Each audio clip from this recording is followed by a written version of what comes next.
Welcome back. We are now talking with journalist Joshua Prager, who has written about everything from baseball to children's books. For his most recent book, he spent hundreds of hours with Norma McCorvey, who is Jane Roe from the landmark Supreme Court case Roe versus Wade. He also got to know the grown woman who was the baby at the center of the case. She's now 51 years old. The book is The Family Roe: An American Story. Good morning, Josh. Good morning. Thank you for being with us. So this is such a fascinating story. You were able to talk with Norma McCorvey, and she had kind of changed her stance throughout her years after Roe v. Wade. What did you find toward the end of her life, how she felt about being at the center of this case?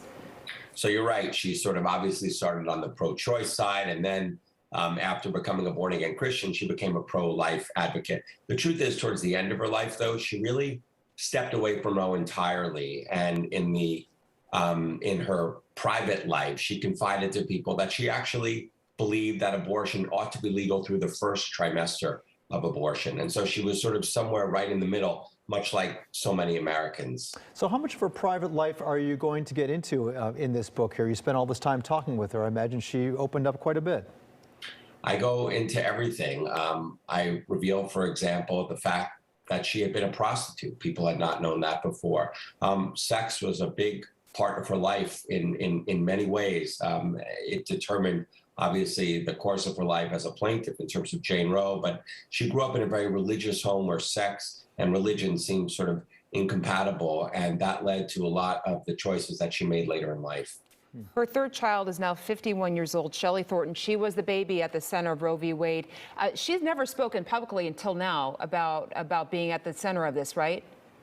That's right. It was her conception that occasioned the lawsuit Roe v. Wade. When Norma McCorvey became pregnant and didn't want to be, she filed suit to have an abortion. But it turned out, when you think about it, it's obvious. I hadn't thought about it until I started this book, that a lawsuit takes longer than a pregnancy. And so though she helped bring about the legal right to abortion, she was not herself able to have one.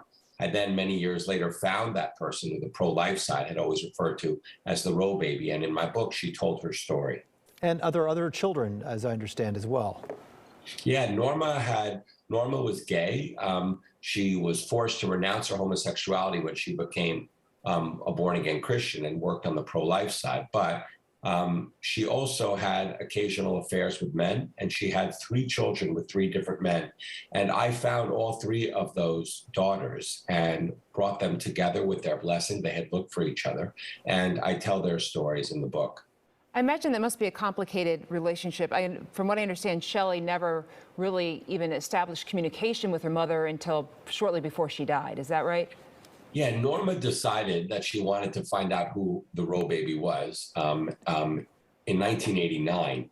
Shelley was then almost 19 years old, and Norma did not go about it in a nice way. She had a she had a tabloid approach her and tell her that they were going to reveal her identity, whether she wanted them to or not. They ended up writing the story but withholding her name.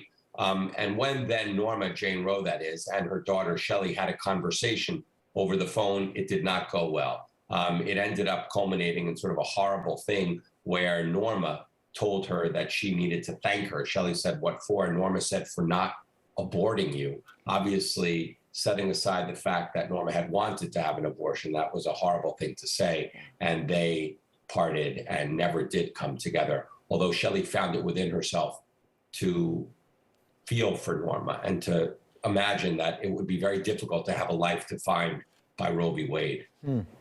Well, again, the book is The Family Roe: An American Story, and you can find this online, joshuaprager.com. Thank you so much for joining us this morning. Thanks for having me. I appreciate it.